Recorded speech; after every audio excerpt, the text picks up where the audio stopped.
throw stones, especially when you live in a glass house. Okay, get your license. Okay, and you have to tap ram dreadlocks. We have to do this thing, yeah. Rastafari.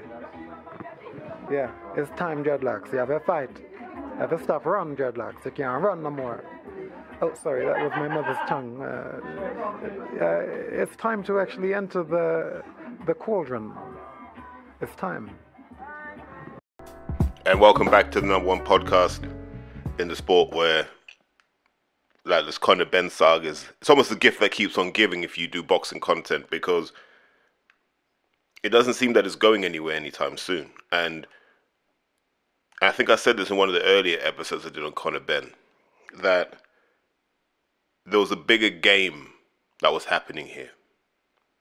And that was a game that said the promoters want to show the board who's really in charge of British boxing.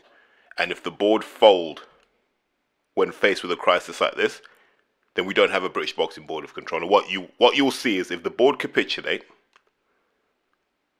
you'll see people just start looking outside of the board.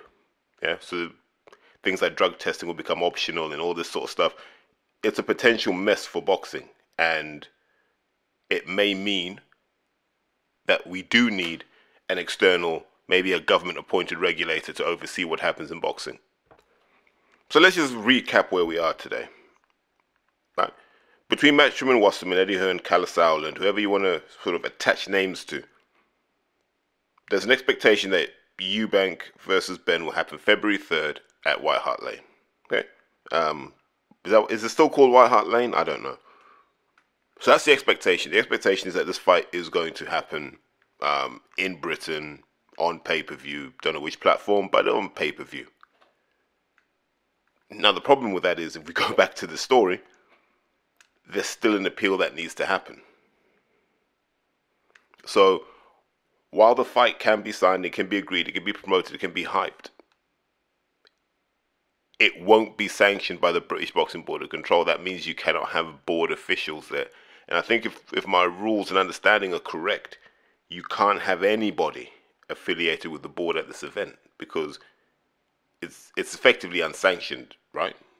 And politically, that's not good for your standing with the board.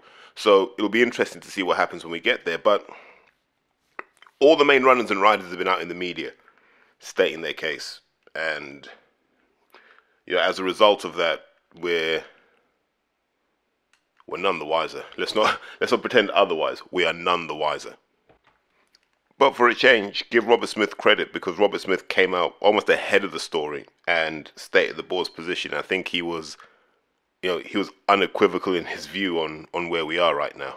To begin with, the board feel any athlete, not just a boxer, but any athlete who has failed the drug test needs to go through an investigation, and that with the proper authorities, and that hasn't happened. And we're waiting for that to happen. And the Boxing Board and UKAD have been pushing for that to happen right from the beginning of this. And unfortunately, it's been delayed, not through the Boxing Board of Control or UKAD, but through other parties. With regard to Mr. Benn boxing this country, we have had an application for him to box in this country that has been refused. Right. So what's all this noise about then, Robert? I mean, are you like us standing back somewhat baffled this morning that they think all roads lead to the ring on February the 3rd? Well, obviously, you know, they can put out what they want ultimately, but they've got to go through the proper authorities, and we haven't been through the proper authorities. And we're, as I said before, we're really, really keen to get this done right from the beginning, through procedures that which I can't really discuss. However, as I say, we want it done, want it done to get it cleared up. This is not a good look for boxing, as you can imagine. And as working for the Boxing Board of Control, it's my job to try to get it dealt with as soon as possible. And that's. So we've still got this appeal to be heard, and the problem with these sorts of appeals is it's not just a boxing appeal. So it's a UK sports appeal. So we don't know what they've got in their backlog. We don't know how many athletes are also appealing. Also, how many athletes are actually going through their first hearing, right? Because it's the same pool of people who adjudicate on all of these things. So there's availability. You're not going to get anyone in December for a start because it's Christmas and no one really wants to be burning themselves out preparing. So then you're looking, you can write off December, you can write off the early part of Jan. The queue will probably kick in mid-Jan onwards. So when do you get your hearing? Are you first in the queue? Are you 20th in the queue? They may get a date that says, right, we can hear your case on March 15th, for example. That's not in Matchroom's control. That's not in Wasserman's control. That's not in the board's control. That's not in UKAD's control. That is just about availability and scheduling, because they can't prioritize Conor Benn because, he's a pay-per-view fighter. They don't care. They're just saying, look, who's available when? When can the hearing happen? So the board are right, that is out of their control. And if everyone's correct, it's out of their control. So the frustration with the board doesn't make sense, because what the board is saying is, once we've gone through that appeal and we've stated our case for appealing, if they then find for Conor Benn, cool, we'll draw a line under it, he can move on. But until then, quite rightly, the board is saying, we're sticking to our guns. Like, this is a process we have to go through. There's an appeal process for a reason. And if we don't respect that, then we're not respecting the process. Now, compare that with what you've heard everywhere else, where Robert Smith has stuck to what he's allowed to say. And I don't know if you saw the TalkSport interview where he was clearly reading from a statement. So he was very targeted in what he was saying and what he wasn't saying. So this all seems to hinge on when this appeal is meant to happen. And it's not up to the board to decide when the appeal happens. And I don't think anyone's notified Eddie Hearn of that, because, he had a completely different response. I'll comment on your last part of that, which is unquestionable that Conor Benn has been treated differently to other fighters. There's a very high-profile fighter that got treated completely differently. So why is Conor Benn, what is it about Conor Benn that's being treated differently to others? Don't know. That's one for the board. Very disappointed to see Robert Smith come on TalkSport and give his explanation without actually speaking to us. Again, choosing to go through the media. His comments actually were completely inaccurate, and that will be dealt with today by Conor and his legal team, and there'll be further news on that. For us, the focus is on making the fight, and until the fight is made, really, I'll say there's no point discussing how it's going to play out, but it might be irrelevant if we don't get this fight signed. So all of our focus is on February the 3rd at Spurs, Eubank against Benn. When or if we get it signed, then we will deal with the situation. We believe Conor Benn is clear to fight legally. Again, I'll go through all of Robert's comments, but to say that he hasn't gone through the applicable chat, this is just... That's what I want to pick that'll be dealt with in a big way, because that is absolute rubbish. He's gone through his hearing with the WBC, okay, which is the body that controlled the testing. He got completely cleared of any wrongdoing and reinstated in the rankings. Then he chose to go through the UKAD ruling as well, because he felt like it was the thing to do, and got his suspension lifted and won the case. So again, that will be dealt with today, and you'll have further news on that. And when we make the fight, we will decide what we're going to do, but we have to make it first. Right. Let's just go back to what this is really about. Conor Benn failed 2 drug tests. At no point has someone said he didn't fail 2 drug tests. It's accepted he failed 2 drug tests. But UKAD seemingly cleared him to box because they said, listen, when it comes to the test you want to refer to, he wasn't licensed by you, so he's not covered by your jurisdiction. And we can get into all of the details about the hows, the wheres, the whys, but the reality is they're trying to weasel out on a technicality. As I've said before, they're not going to use the egg thing, all this sort of stuff. Like basically, the Conor Benn defense is a mess. They're just reaching for anything right now. It's almost like a messy divorce. But we're still at the point where he's failed 2 drug tests. And what the board is saying is, look, we need to get to the bottom of these 2 failed drug tests. Forget jurisdiction, forget anything. We need to know if this is the guy that we can license. And until we get to the bottom of the 2 failed drug tests, forget who they were taken by, forget if it was a WBC, forget anything else. You failed 2 drug tests. It's the same way that if you get convicted for manslaughter and you want to come out and box, you got to go and see the board. And chances are the board won't give you a license, right? Because they're like, you're not of sound character. whatever their justification is, they have a right to do that. They grant licenses. They don't have to grant you a license. So they don't have to give Conor Benn a license. This idea that Conor Benn is cleared to fight, not in the UK, he's not. And he's not cleared to fight under the British Boxing Board of Control because he doesn't have a license. I don't know if he's applied for one, but I imagine if he applied for one, it would be rejected. If they're going to allow him to fight, they're not going to give him a license. So he's not cleared to fight in the United Kingdom in the traditional way, in the way that every other matchroom fighter seemingly has done for the last 15 years or whatever it is.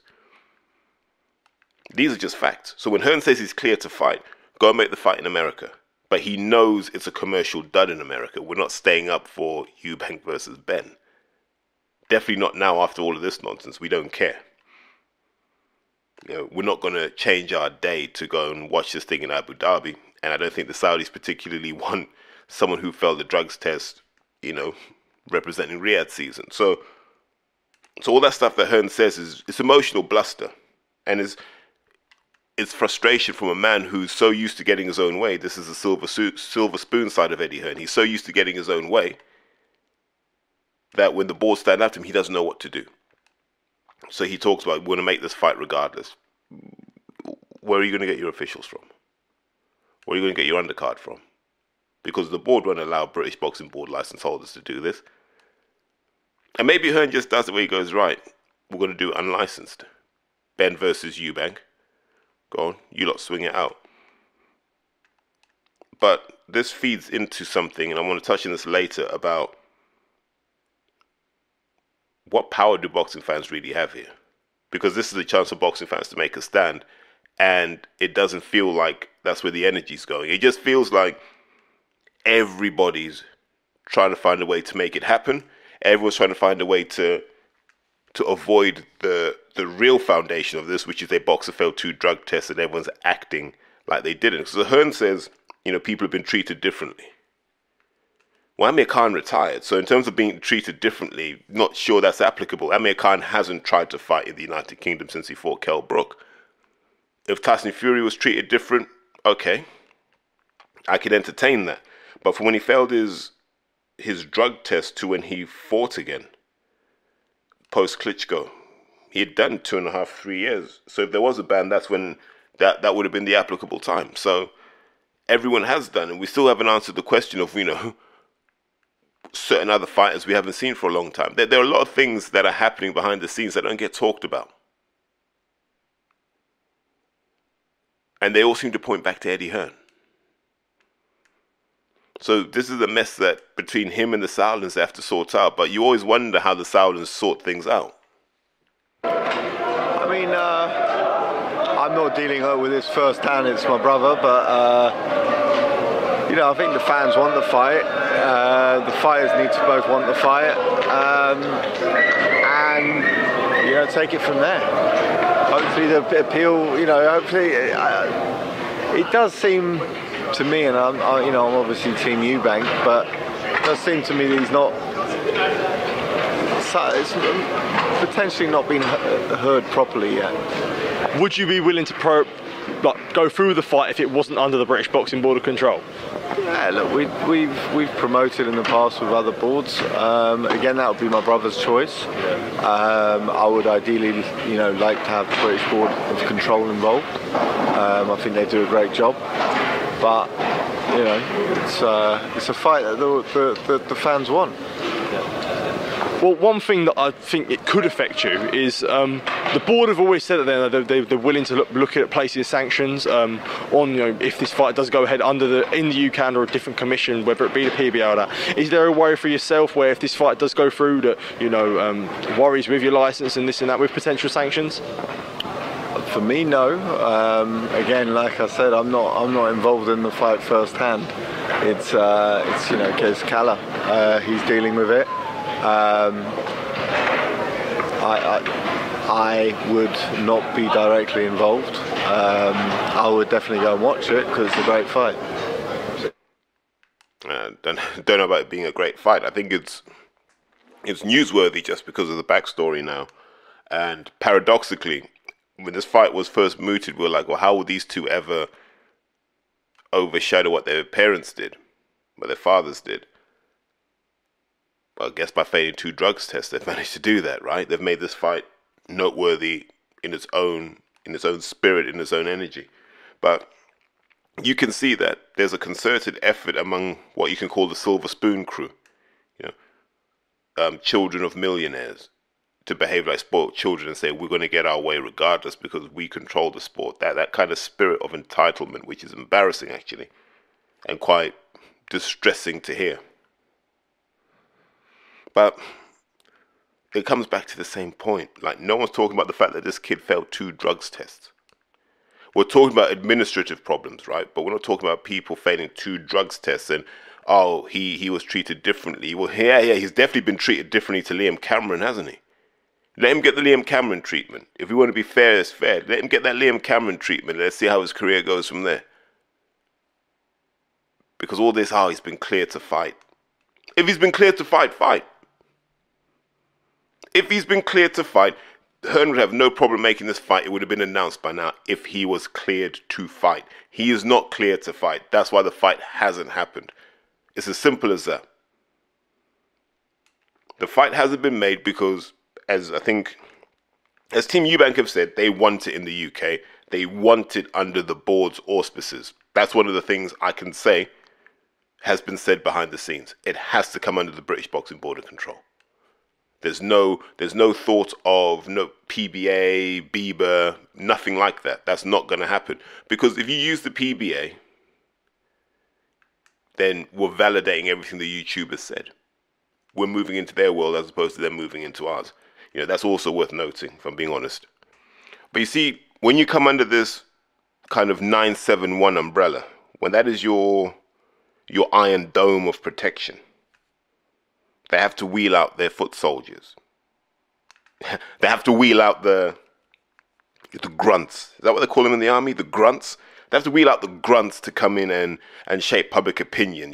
They, instead of getting the Silver Spoon crew, the 971 guys just go, right, we need some kind of, I don't know, man on the street perspective on this. So you know who you're always going to get in these situations. Anyone can think of what they want of Dan Toward's opponent, just sizing me up there.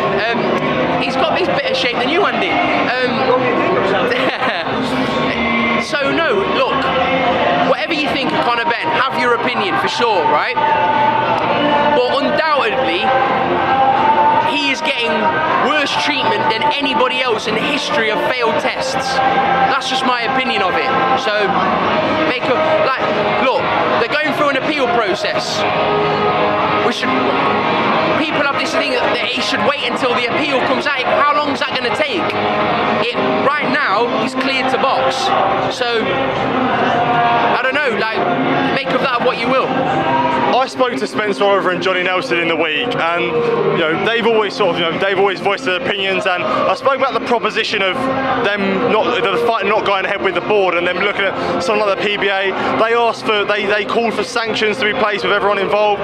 What do you make of that? And do you feel like that could be a fair thing to do? Say again. Them having the board placing sanctions on the likes of obviously Chris Eubank Jr. if they proceed with the fight with another commission. I don't know how they can do that from a legal standpoint, but if they can't, then that's up to the board. It's between it looks like it's a mess. Let's be honest, the whole thing's a mess. But let's see how it plays out. I'm not clued up enough to give you my opinion on that. But all I know is Conor is being treated different to previous failed tests. Like I said, which previous failed test? Definitely not Liam Cameron. Definitely not, what's the kid's name? Adam Mackay. Like, a lot of people cop bans in boxing that don't get talked about. The people who don't get those bans, the people who play the system, surprisingly, Matchroom people. The Dillian White, Oscar Rivas situation, Matchroom. The Conor Benn situation, Matchroom. Those failed tests in America, including Alicia Baumgardner, Matchroom. So when Sam Jones talks about people being treated differently, they all have a stain of Matchroom to them. Yeah, where Matchroom had a similar approach of let's throw legal muscle at it, and the board will capitulate or UCAT will capitulate. and all of a sudden they've shown a backbone. They don't know what to do. So now they're trying to win in the court of public opinion. But public opinion stands on this very simple idea. You failed 2 drugs tests, and we haven't seen you punished for failing 2 drugs tests. We don't care about anything else. You failed 2 drugs tests. Until you can show us you didn't fail them, you got to cop a ban. That's all. Now, all of this, he's clear to fight. As I said earlier, if he's clear to fight, make the fight. You don't have to worry about anything else. Make the fight if he's clear to fight. The reality is he's not clear to fight. Yeah? He's not.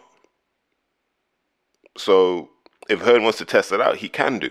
Because from what I understand, Eubank versus Ben is not for a WBC anything. So what have the WBC got to do with this? I mean, until he tells us he failed the 2 drugs tests, that shit just held his hands up and said, yep, clomiphene, messed up, hold my hands up. Don't know how it got in my system, but I'm going to cop to it. He'd probably be boxing now. But when you're advised by idiots, you do idiotic things. You know what I mean? I think that's the best way to describe what's happening right now. And don't rule out the fact that Conor Benn and Eddie Hearn are not aligned on this. Okay? Don't be surprised if they're not aligned on this. Don't be surprised if Conor's disappointed in Hearn, because this has all gone wrong. Because as much as Hearn says he's not involved in this, he seems to have stage managed a lot of this process and it's gone wrong. And he's not holding his hands up and saying, do you know what, I thought the Dillian White playbook would work here. It hasn't. Sorry, Conor. He hasn't done anything like that. That's my worry. That's my concern. Is that you're going to get that. Like, is Conor even in the UK, or is he still in Miami training out there? Don't know the answer to that. I just have a feeling Conor thought this would all be over now, and he's disappointed in Hearn because Hearn promised it would all be over, and if anything, it seems to be dragging out. So let's just briefly hop from one drug scandal to another. You know, we've all kind of, in this Conor Benn mess, we've all kind of forgotten that we didn't get Joshua White because, you know, Dillian failed for, I can't remember what it was, but I'm guessing it was a vasodilator or a bronchial dilator, one of those sorts of things. And, you know, let's not forget that. But, you know, will we see him again? Too much on his anything he's up to like that, but I'll say he's good. He's you know, he's in as best spirits as he can be, and I'm sure him and his team, you guys will hear something in due time whenever that comes, when he sees fit to come out and talk about anything he wants to talk about, you know what I mean? But other than that, yeah, we're just dealing with Black Box Global business, baby. Very interesting how this has all gone very dark. Now, I wish I knew about the inner workings of the Portuguese anti-doping authority, right? I genuinely wish I did know. Now, they may be more lenient, they may be more militant. I have no idea. But it'll be interesting to see what happens in that scenario. You know, does anyone know, did he box under a Portuguese license? I think that's what they were saying, that he boxed under a Portuguese license and not a British license. So, does that complicate matters? Can he actually just blow that off? And because we're not in the EU anymore, can he just get a British board license and just crack on? And if he did that, then that'd be a problem for Robert Smith, because then you're talking about differentiated treatment for people. So Robert Smith would probably have to then say, well, you kind of have to go through the Portuguese process before we can give you a license. Because Dillian can't fight anywhere else. Like, the fact that he wasn't... I find it interesting that certain fighters weren't considered for December 23rd in Riyadh. Like, think about it. You had Junior Farr, who got knocked bandy by like a 99-year-old Lucas Brown. They called Mark Demori, a guy who, like, I don't think wins the novices as an amateur in this country. They had him. No call for Dillian, no call for Bacoli. There's a lesson in that, I guess, that, you know, you got to understand where your place is, and, you know, a couple of poor performances can do that to you. But I want to switch gears, and I want to talk about something I probably haven't talked about as much as I probably should have done, and it was the Katie Taylor-Chantal Cameron fight. If you heard my thoughts on it on Porky's channel, probably not much has changed, but one of the things I said at the time was, I don't think Katie Taylor got away with murder. I don't think Chantal Cameron was robbed. Was it a knockdown? Maybe it was, but the problems run deeper than that. When you especially in the modern climate, when you agree to fight somebody for all of the belts, yeah, you know you're going to have to fight them twice. Yeah. Rule number one, you're going to have to fight them twice. And when Chantel Cameron beat Katie Taylor, she behaved as if that was it. She'd never have to do anything again. Maybe if she'd retired then, she'd have been, you know, a hero. But she had to fight her twice. And it doesn't look like her camp had psychologically prepared her for the pressure that comes with beating Katie Taylor and having to then go back and beat Katie Taylor again. Versus Team Katie Taylor, who are like, we've had rough fights before. We had to rematch Persoon. We came back, we were better. We've had controversial decisions before. Some people think I lost against Jonas. Fair enough. But we've overcome those things. Katie had done the psychological reps time and time again. Chantel Cameron hadn't. And her team hadn't prepared her. Now, maybe you can't prepare Chantel Cameron. Only Travis and Jamie Moore know the answer to that. But the performance you got from Chantel Cameron last Saturday wasn't befitting of someone who dethroned Katie Taylor. I believe if you swap Chantel Cameron for Caroline Dubois that night, Caroline Dubois wins that fight. I believe if you swap Natasha Jonas for Chantel Cameron, Natasha Jonas wins that fight. I think they're mentally stronger.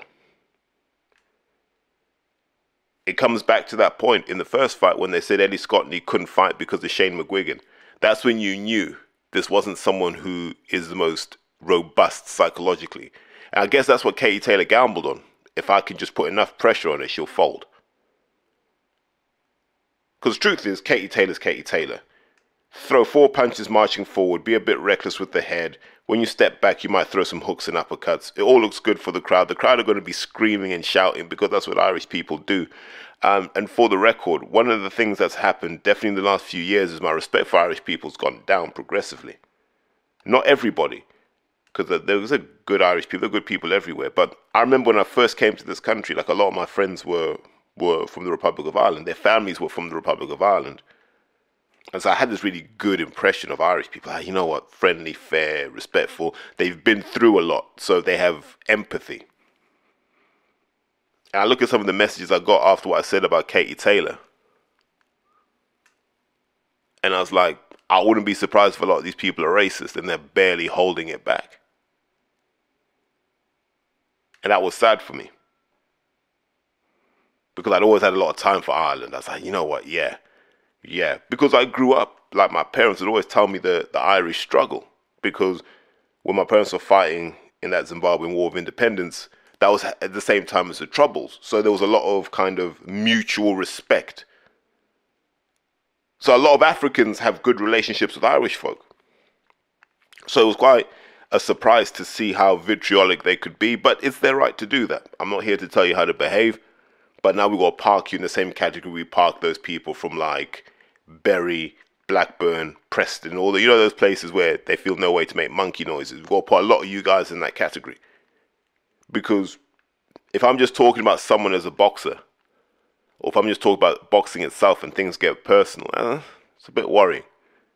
But I'll come back to this point.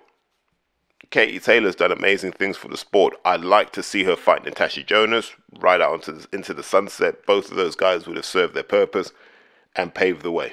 And I think that would be a good thing to do, because someone's going to come after Katie Taylor who's hungry and relentless, and she's not going to be able to hold them off. Chantel Cameron, she knew, was a bit fragile. You know, she knew she could get at him. It was a bit like the Andy Ruiz thing with Anthony Joshua. Deep down, Joshua knew that Ruiz would burn himself out between the two fights, and he knew he could get him. And so, pretty smart on Katie Taylor's part, and you got to give her credit because she's come back. And as I said on Porky's Corner, here's what happens. When you step in that ring, your mindset should be me. It should be it's me or her, and it's not going to be me. And that was Katie Taylor's mindset, and Chantel Cameron's mindset was, I'm just going to give it back to her. It's easier that way. I wouldn't be surprised if deep down in Chantel Cameron's heart, she didn't want to carry that load. She didn't believe, either she didn't believe she could do it, she didn't believe she deserved to do it. Whatever it is, Chantel Cameron was never going to carry that load. And it's sad to say, but until until those guys come out with the truth, man. That's my theory at the moment. She just didn't want that load. She didn't want what came with dethroning Katie Taylor. But I am going to say something serious here. If people are going to be upset at me, and these are the same people who, when I did my first episode with Larry, were passing me on the back and going, mate, spot on. So if that same mind that created that content along with Larry comes and says, everything about Katie Taylor is a red flag to drug taking, PEDs, and then I get criticized for that. Her physique, her voice. Now, whether back in the day she took the wrong compounds, I don't know, and it's a legacy of that, I don't know. But that's someone that's used compounds they shouldn't have used, because if that's not the case, then her medical history must be like radioactive. Because we're all adults. Everyone listening to this is an adult. We walk around the world. We see women every day. And we see women who exercise every day. And amongst those, Katie Taylor's an anomaly. And normally when you're an anomaly, you have to go and see the doctor because they have to investigate. They did it with Caster Semenya. So I'm saying, I'd say one of two things. Either Katie Taylor is, this is just an opinion, either Katie Taylor is cooking with hot sauce, and it's just a question of getting caught, and maybe that's why she trains in America, no idea. Or if she's not training with hot sauce, she should go through the same test that Caster Semenya did. That's what I'm saying. If that's offensive to people, good. But that's my considered view. Because there's so many red flags around her. But because it's Katie Taylor, she's protected, and she has a whole nation willing to defend her. Even if she was wrong, they wouldn't care, they'd still defend her. It's their prerogative, but this is an episode that's designed to talk about the sport of boxing and the elements that it contains. You know what? I'm slowly losing my hardcore stripes because I'd forgotten that Ryan Garcia was fighting tonight. I don't know if that's just where I'm at mentally, or the fact that he's kind of slipped down the priority list since I don't want to say he quit, but since he stayed on his knee against Gervonta Davis. And he's got a long way to rebuild. But, Ryan Garcia being Ryan Garcia, you know he's going to talk. And a couple things that I want to touch. One thing that's been on my heart is the statements that Bernard made, where he'll decide if I'm going to finish or if I should continue boxing after this fight. He don't decide that. My coach does, my team does, everybody that grinds with me day in and day out. That's who decides, and ultimately God decides, not him. Nobody was telling him when to stop boxing. He stopped boxing at 145, so kudos to him. But he don't determine that. And another thing I want to touch on is, Oscar saying that we misinterpret what they say. It's plain English. I didn't hear anybody speaking any language I don't know. So it's very clear to me that they're backing this guy to beat me, just like they thought was gonna beat me. He was the next Filipino star. They say he's the next Mexican star. You know what? I put everything into this fight. For the first time, I'm extremely committed in a long time. 2021 was one of the times it kind of broke me. 2022, changed me. 2023 opened my eyes. I'm about to come back for everything. I'm just lasered and I'm laser focused. That's my confidence. So things don't look great in the world of Ryan Garcia at the moment. Like, I always worry when fighter and promoter are not aligned, especially in fight week. Like, if you've got dirty laundry to air, man, please do it before.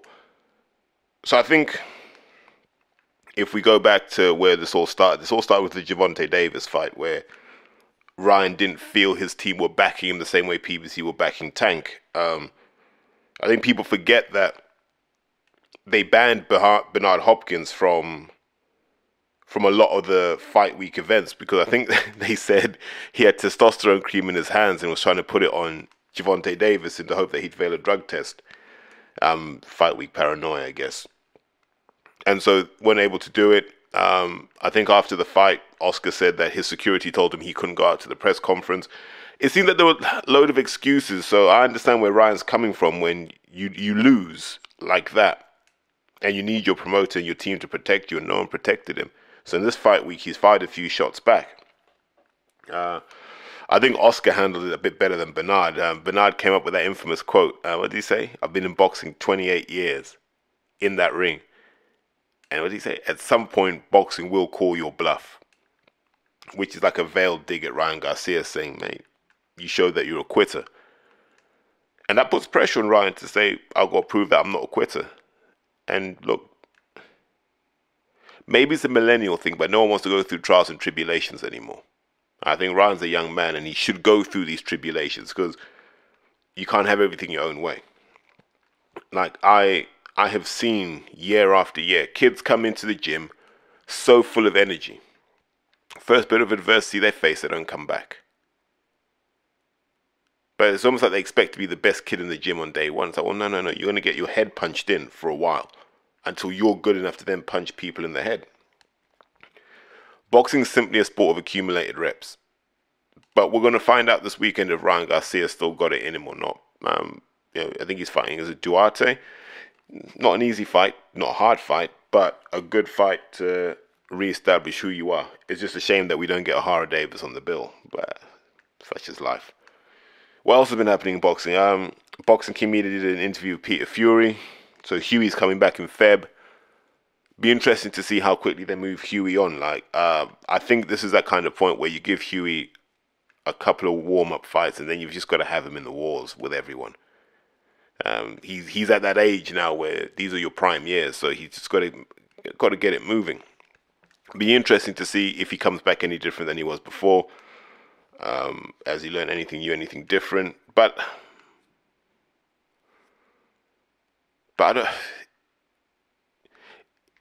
here's something I find interesting about boxing. A lot of people in boxing are quick to criticize social media, and it's fair. Like, if you don't like social media, you don't like social media. I know guys who are just not on it. They don't appear in videos. They've got no Insta, no Twitter. They go as far as WhatsApp, and that's it. That's it. Purely behind the scenes people don't want to be involved. I just don't believe you can criticize social media while being on social media. Do you see what I mean? Like, that doesn't make sense to me. You know, we moan about people being social media whores, but everyone's at it. I mean, everyone's at it, and we live in a world now. It's almost like saying, I don't want to be a televised boxer. You know, I want to be really old school. I want to stick to how it was in the 1700s, where you just boxed in a shed and people paid 3 guineas to watch you. The world moves on. Social media is a reality now. Now, is it a net good or net bad? I'll leave you guys to decide that, but it's a reality. If you're hoping to make money, if you're hoping to succeed, if you're hoping to justify your value to the fans, you can't be off social media. So some people, if they've already made their money, don't need social media. But it's going to be very hard for you to make money now without social media, because social media is just a shortcut to social proof. And ultimately, we always do business based on social proof. So while I'm a big fan of Peter Fury, I think he's one of those guys in how he conducts himself, everything. He's a good example of how to be in boxing. But that's one thing I do disagree with him on. Like, you can't criticize social media while being on social media. Tonight there's a card, right? Somewhere in Belfast. Probably not right that I speak too much on it, because you wonder why that card's happening. You wonder who's controlling that card. And maybe it's just best to say, good luck to all the guys involved on that. I might talk about it after it happens, but there'll be other outlets that are willing to sing the praises of this card. You know, I always find it interesting to see when there's a show held in Ireland, to see who flies over from the UK, because it's very indicative of, you know, who spends their summers in Dubai, for example. That's what I'll say on that matter. Listen, guys, if you listen to it this weekend, have a great weekend. If you listen to this early in the week, hope you have a really good week. We're into December now. Get those sales closed, get those opportunities qualified, get your Christmas shopping done, and get your beers arranged, all that sort of stuff. You know, what am I going to do? Probably have a think about what I do with this for next year. You know, how can we make it more interesting? So anyone that's got a suggestion, feel free to let me know. I might use it, I might not use it. Don't take that as offense. Because obviously your idea has to align with what I can do realistically, and also what I can do from a spiritual perspective. But yeah, I'll tell you what I do feel. I feel I've kind of built this into a thing, but it hasn't really helped anyone, has it? That's what it hasn't done. Like, there's no legacy. If I stop doing this now, there's legacy in the episodes, but there's no legacy in what follows afterwards. Maybe that's what the next avenue is. But, in terms of what that involves, who that involves, no idea yet. And that it would be an evolution. Like, I'm not really big on revolution, but we'll evolve over time is kind of where my head is at the moment. Because if I keep doing it like this, I'm going to feel a bit like I'm on a hamster wheel, and I don't want to do that. And on that note, let me tap out and say, take care, guys, and thank you. Hey, and welcome back to the number one podcast in the sport, where there's a young man in Belfast who's literally sat in his living room right now going, what on earth do I do? There's a young man in Belfast who is wrestling with maybe the biggest existential crisis any boxer has faced in recent years when it comes to boxing. Maybe Anthony Joshua comes close after Andy Ruiz, but if you look at, I don't even think it's that, because if we take Michael Conlan, never has someone so talented, never has someone so expected to dominate in the pros been found wanting. If we had to peg where Michael Conlan is as a professional ability-wise, he's British, but I think he'd struggle to hold a British title. I think he'd struggle against guys like Reece Bellotti. I think he'd struggle against guys like, based on Saturday's performances, I think he may struggle against guys like Yusuf Kamari and Jerome Stay Ready Campbell. But this is Michael Conlan. Michael Conlan, coming out of the Olympics, was the surest bet to be a world champion. They were already talking about matchups between him and Shakur Stevenson at 130. All this stuff was being talked about. He came out the Olympics, teamed up with Adam Booth, had all the right people around him, nominally speaking. And so for Michael Conlan to have had 3 defeats where he's been stopped, and not stopped, let me rephrase it, crushed, is how I would describe it. It's not good to see. I watched it and I felt sorry for Michael Conlan, because I'm in the sport day in, day out, and I see kids walk through the door every day, and they think in their heads they can be a world champion. They think they can be an ABA champion. And I know that of every 100 kids that walk through the door, one may win an ABA title. I may have a good year, get 5 in 1 year, but averaging out, it'll be 1 in every 100 kids that walks through your gym will be an ABA champion. Now imagine what the odds are of being a world champion. Conlan was different. Like, his whole life, like, he's from boxing blood. He was on that path. He was on that ladder to success. How has the whole the whole Michael Conlan, we'll come on to him later. How has the whole Michael Conlan empire come apart so easily? How has the Irish system been exposed so cruelly? Paddy Barnes, you can list them. All these kids who can box for 3 3-minute rounds and look incredible. It's a system that has produced incredible boxers, however far back you want to go. But when it comes down to the rough and tumble of pro boxing, they're not at it. It can't be a poverty thing, because I'm sure these kids don't come from the best areas. And it can't be something systemic, because the Irish teach people to box well.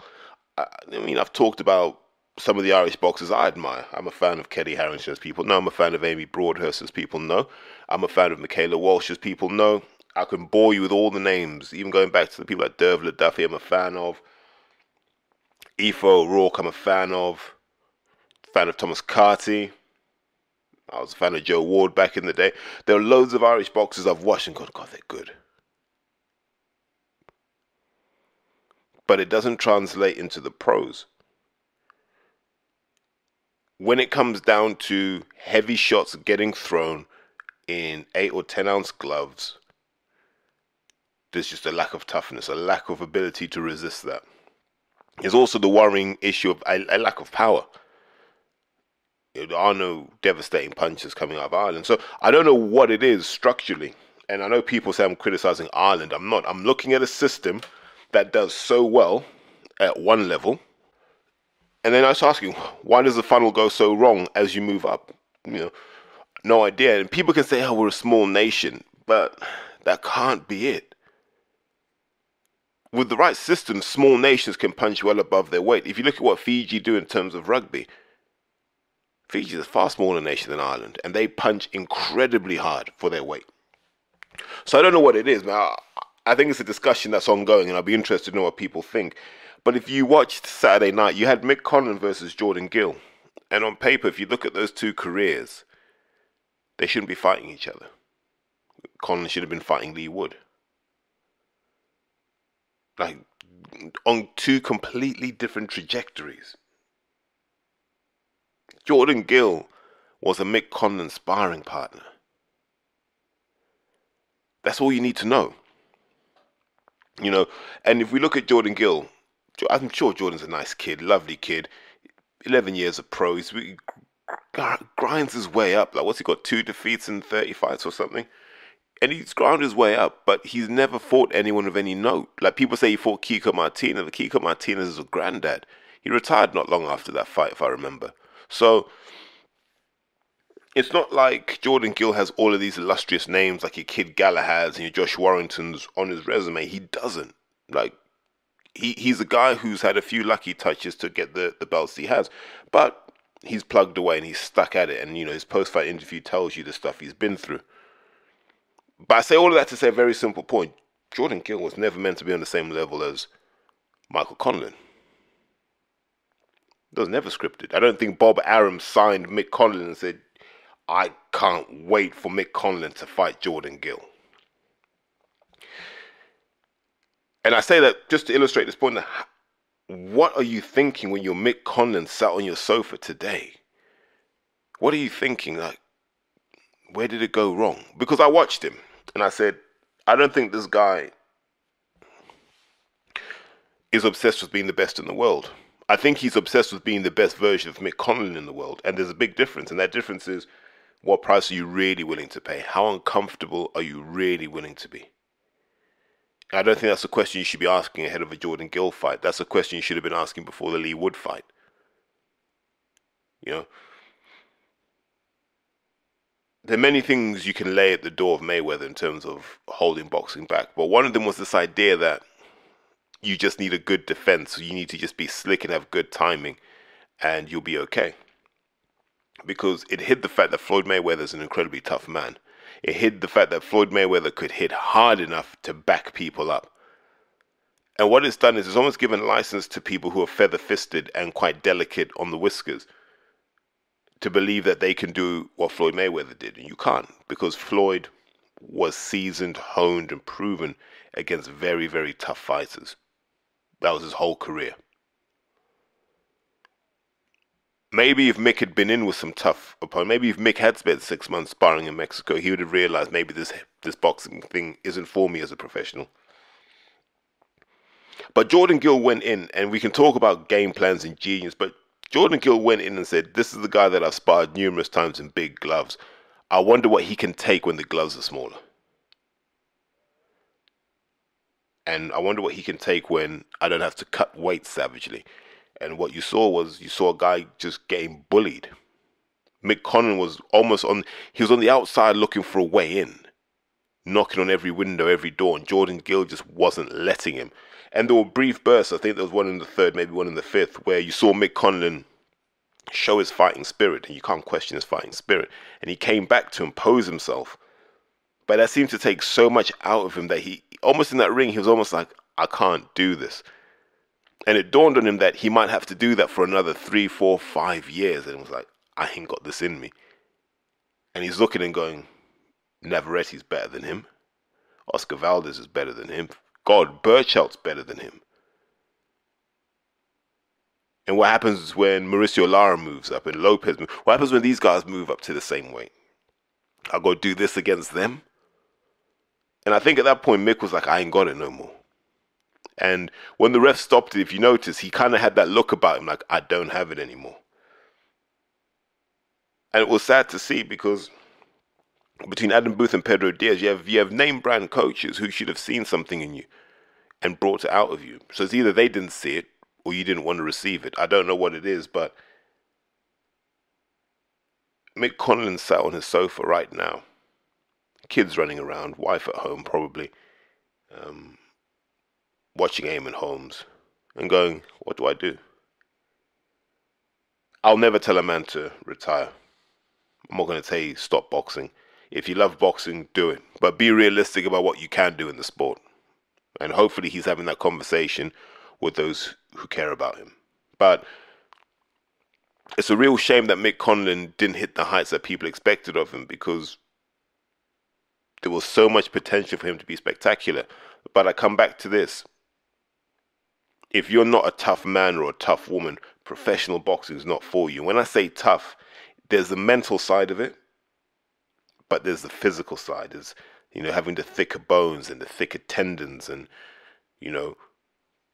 being quite compact at the weight, being dense at the weight, all these things, having a strong upper back so you can resist the shots better. All these things that people don't see because all they see is a six-pack and some veins on the forearms and they go, he's in shape. But it's not that. It's what's underneath the skin. And you're born with that, unfortunately. We've seen many kids who look the part just break down when the reality of pro boxing hits them. The body just can't take those loads. And there's nothing wrong with that. It just means you got to find another sport.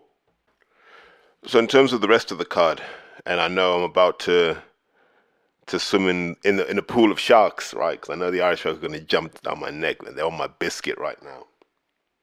But in terms of the rest of the card, Crocker versus McKenna, just good meathead fight, right? Just guys who wanted to tough it out. Crocker wanted to dig. McKenna can seemingly take it. Good fight there. Enjoyed Aguiarco versus Williamson. Surprised Williamson didn't have more finesse considering the amateur career he had. He was unbelievably crude. I don't want to say he made Aguiarco look good. I think Aguiarco boxed really well.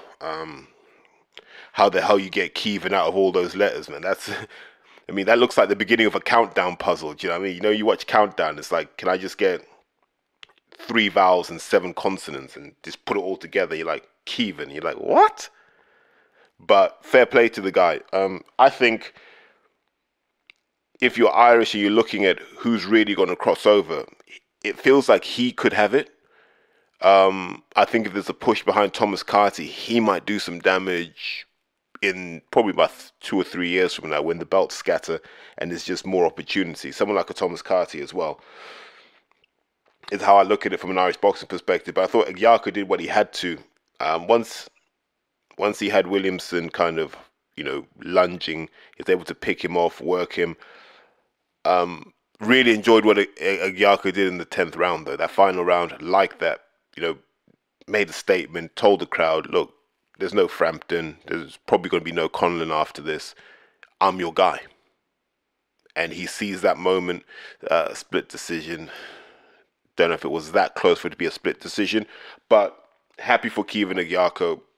Good luck to the kid. I thought he boxed well. The only question I would have, and people would want me to be balanced in my opinion, can he go and take someone out when he has to? At that kind of British plus level, can he go after someone and say, I'm going to stop this guy in 6 rounds? We need to see that side of him, I think.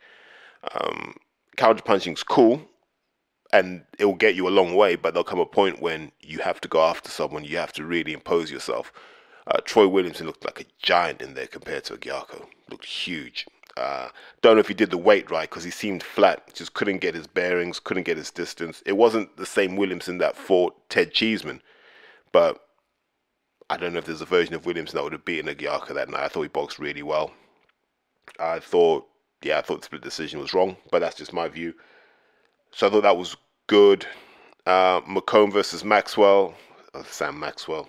Sorry, but it's going to be real. It's Sam Maxwell. You're set up to look good.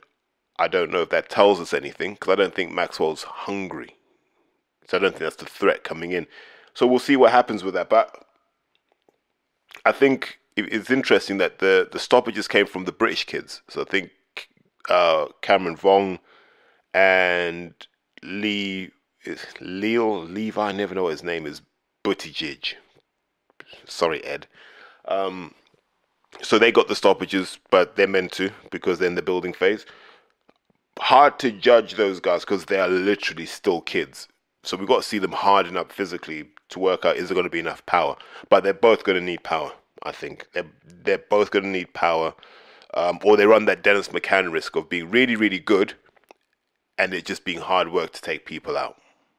And you don't want that. Because that's a long career and you don't want to be doing too many hard rounds early in your career. So we'll see how it goes. But just to touch on the card in general, Hearn's not stupid, right? I don't imagine it's as expensive to hire out Belfast as it is to hire out London, Leeds, Manchester, right? So it's already a relatively cheap card. You can probably charge your matchroom prices. And then from that, you just go, right, we're paying less to get the venue. We're paying less in hotel time. Cost-wise, I imagine doing a Belfast show per unit, not even in total, per unit, is probably 50% the cost of doing one in London. Maybe 70% the cost of doing one in Manchester. So there's a nice little margin there, and you keep the zone happy because it's still content, but you're making a bigger spread on things like the crowd and so on and so forth. So Hearn's smart, because where else was he going to go? You can't do one in Birmingham. There's no money for him in Birmingham, so he does one in Belfast. So I think that's really smart. Found it interesting that it was a co-promotion with Conlon Promotions. Now, bear in mind, Jamie Conlon can't fly to America for reasons that I imagine you guys can figure out for yourselves.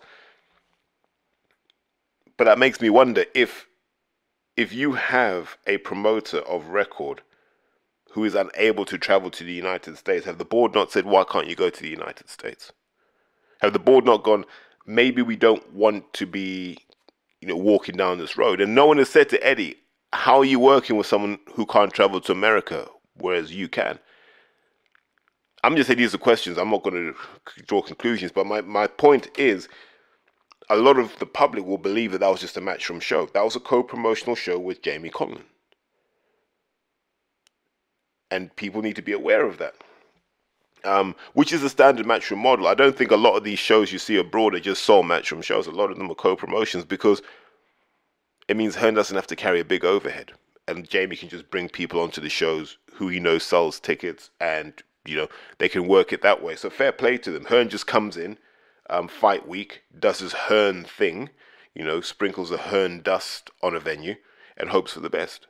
But yeah, just thought that was really, really interesting that we had a co-pro there, which was weird. Just want to touch on a couple more things quickly. I was one of the subs who's watched the Ryan Garcia fight, and it left me wondering how many emotional scars this guy has. Not just from the Gervonta Davis fight, which I think was a humbling experience, but just from the rocks he's had to absorb in the last couple of years. Ever since he said, look, I'm taking a break from my mental health, I don't think the public have seen him the same way. And I don't even think he's boxed the same way. He's not the guy we saw box Luke Campbell, which is sad. He was boxing this guy's Oscar Duarte, and Duarte's not great. I'm not saying he's terrible, but he's very limited. If he gets you in a corner, he knows what to do. Outside of that, he has no idea. And you saw Garcia just kind of circling the perimeter of the ring. And yes, he stopped him. I think he stopped him in the 8th. Yes, he stopped him in the 8th. And you can't fault the fact that when Ryan catches you, he catches you. But there were just things there, body language-wise, where he didn't look like he wanted it. There wasn't that hunger. He wasn't trying to make a real statement. And I'm looking at it going, what's Derek James done? Because he kept doing this annoying thing where he was trying to almost do like a shoulder roll, but over-rotating, and he'd end up almost like in a standing fetal position. And Duarte got pinged a few times for hitting around the back of the head, but he wasn't aiming for the back of the head. Now, I don't know why Garcia's doing that. I don't know if it's like overcompensating for, you know, like, oh my God, what if he connects? I don't know if it's that. I can't tell you what it is, but nothing in that fight gave me confidence that against the top guys, Ryan Garcia is a threat. And then all the antics we saw in Fight Week between him and his promoters kind of just reinforced the fact that there's something not right. And I know people say, if you went to Matchroom, it would be different. I don't think it would be. Sometimes there are demons you're wrestling in your own soul that only you can fix. Because I looked at that fight. He doesn't throw enough punches to sit at the top table. Doesn't throw enough punches. Doesn't throw enough power punches. I'm not sure he can stand there and dog it out with someone. And if he wants to win, he's going to have to dog it out against guys like Haney and Prograis. So I haven't seen that in him. You know, still keeps his chin miles in the air. And he relies on his reflexes, right? But all of that's going to slow down. And young men don't realize this, but old heads know. At some point, you're going to slow down, and you better have your defensive shape sorted by then, because it's going to be a very short career if you don't. So, if we go back a year and a half, Ryan Garcia was part of that golden quartet, wasn't he? Teo, Garcia, Haney, Davis. I think you can drop Ryan out of that for now and put Shakur Stevenson in there. Even though he hasn't looked spectacular recently, you put him in there and all of a sudden you got 4 competitive guys. Ryan's got to fight his way back in there. And I don't think you do it with the performance he showed on Saturday. Comes back to something I say all the time. At the top level, all you really have are your basics. If your basics aren't 10 out of 10, you're not going to be elite. All the flashy stuff, the slipping 4 or 5 times, the shimmying, the running around the ring, you can do that at lower levels. But when you're fighting someone just as good as you, you've probably got a 1-2, a jab, and a left hook. Tops. Uppercut if you're there, but that's all you really have. The rest of it's just how you package that together and how you make sure you make fewer mistakes than the other guy. That's pretty much it. Other unrelated bits we'll touch on this. I had a call yesterday evening from a trainer. We were just talking boxing. And you see, this guy was moaning that there are so many new jacks who come into boxing, so many PTs who think they can coach. And I was trying to explain to him, the problem with boxing is boxing always shoots itself in the foot. What does every boxing coach do?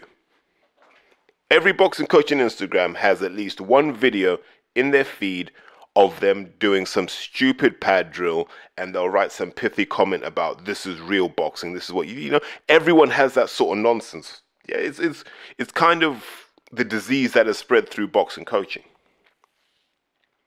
So when you go through all of this and you see all of these coaches, and most amateur clubs, you see it, right? And they get there and they do all these stupid videos explaining stuff. None of it's actually valid, by the way, because most of it is your mileage may vary.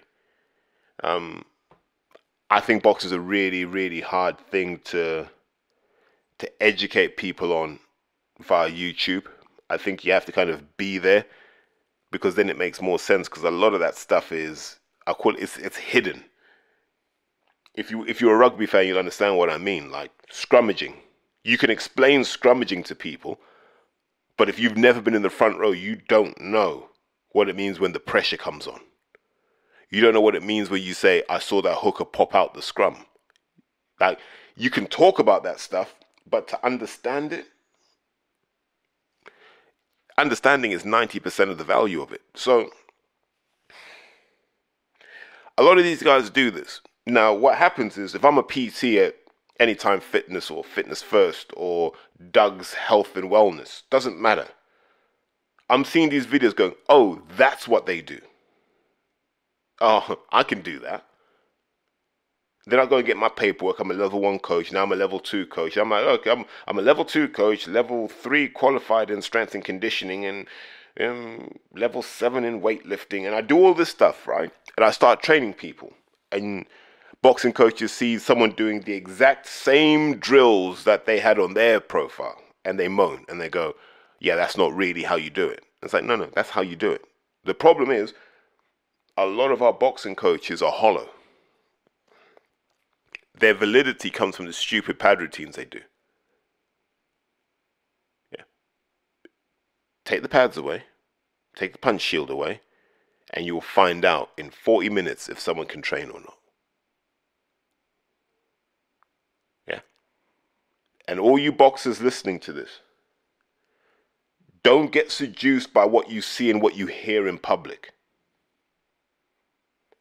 Go and sit in someone's gym, watch what they do, then look at the results it gets. And not necessarily wins or losses. I'm less worried about wins or losses. I always want to see December 2022 versus December 2023. What do I have? Do I have a step change in performance, mindset, technique, or are you just a fitter, stronger version of the rubbish I saw a year ago? And a lot of these trainers that claim to be real amateur coaches are clowns. They're clowns. Because they're not obsessed with the craft. And then they go and drift into the personal training world. This is what I don't understand. They complain about personal trainers encroaching into the boxing world. Then I'm like, but you're doing PT work. You're taking food off their table.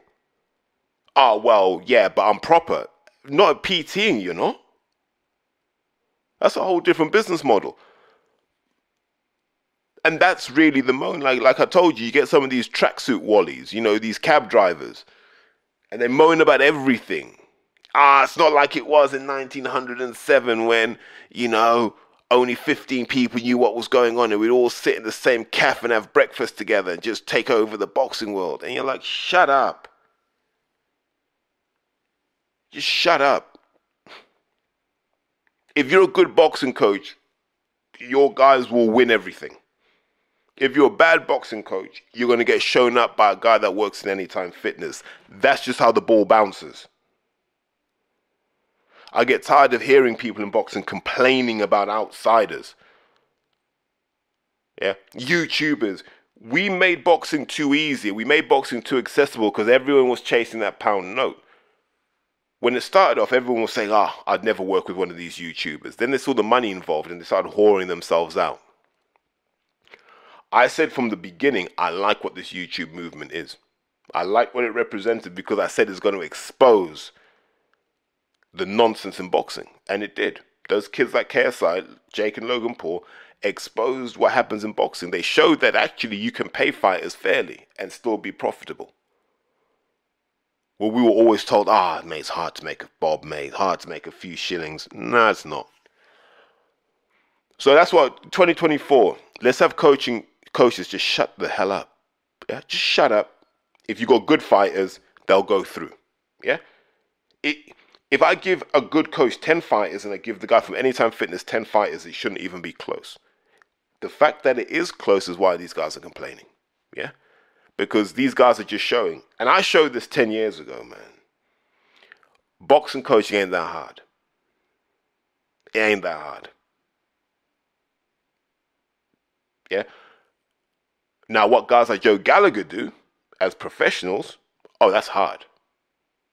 That's hard. Because now you can't get away from the detail. Now you can't get away from the work ethic. You're being paid. You're accountable for performance. You're accountable for outcomes. You're not doing that if you're from Anytime Fitness. You're not doing that if you're a PT who decided to take this up late in life. You're not doing that. On God, you're not doing that because it's hard. That's what I'd say. So those guys need to stop. Another thing that irritates me, but another thing that came out of that conversation, and I didn't know this, there are women boxers who are cooking on hot sauce, who are avoiding fights with other women boxers because they know they're cooking on hot sauce. I said, how do they know? And he just said, they understand it takes one to know one. So these women are now looking at each other's physiques going, if I had to do X to get like that, I know they're doing X to get like that. we ain't fighting. I'm going to find the softer targets. And if UKAD don't get a grip on what's happening in women's boxing, that's going to be a problem. There are women boxing now who have irregular periods, some who haven't had a period for 2 years, some with complete endocrine system failure because they're listening to the wrong people. Just saying. So people say, you know, the Irish mob jumped on my case about Katie Taylor. We can talk about whether these are baseless comments. They're not baseless comments. Sometimes when I tell you something, I just say it's alleged, or I withhold the name because it's not worth the aggro. But when I tell you something is the case when it comes to doping, it is because chances are I know the person's supplying. So here's what I am saying. If UKAD don't get a grip on the stuff women are taking, whether it's the 5 milligrams of Anavar between fights to help kind of preserve muscle mass, whether it's some of these growth hormone agonists or precursors that they're taking, whether it's just the inhibition of estrogen to shift body fat so they can make weight. These are all things women are taking. Some women are taking beta agonists like clenbuterol to help them cut weight. This is all happening in boxing, and people say, I'm the problem. Okay. What's going to happen when some of these women get to 40? What's going to happen when some of these women go, yeah, I won't mind having a family now? And all of a sudden they're wondering why they're miscarrying every time. And that does happen, by the way. Maybe not in boxing, but in other sports. There are women who were taking PEDs, and they had to admit taking these things because doctors were like, how are you still miscarrying? And the answer was, look, for about 8 years of my life, I was taking steroids. Were you taking orals or injectables? I took both. Oh, that's bad. And that's why I say what I say. I'm not particularly bothered about catching people taking stuff. Like, I don't care. But I care about boxing being a fair sport. And I care about these women leaving the sport healthy, just like I do the men. And if we don't talk about these things, nothing will ever get done. Nothing will ever get investigated.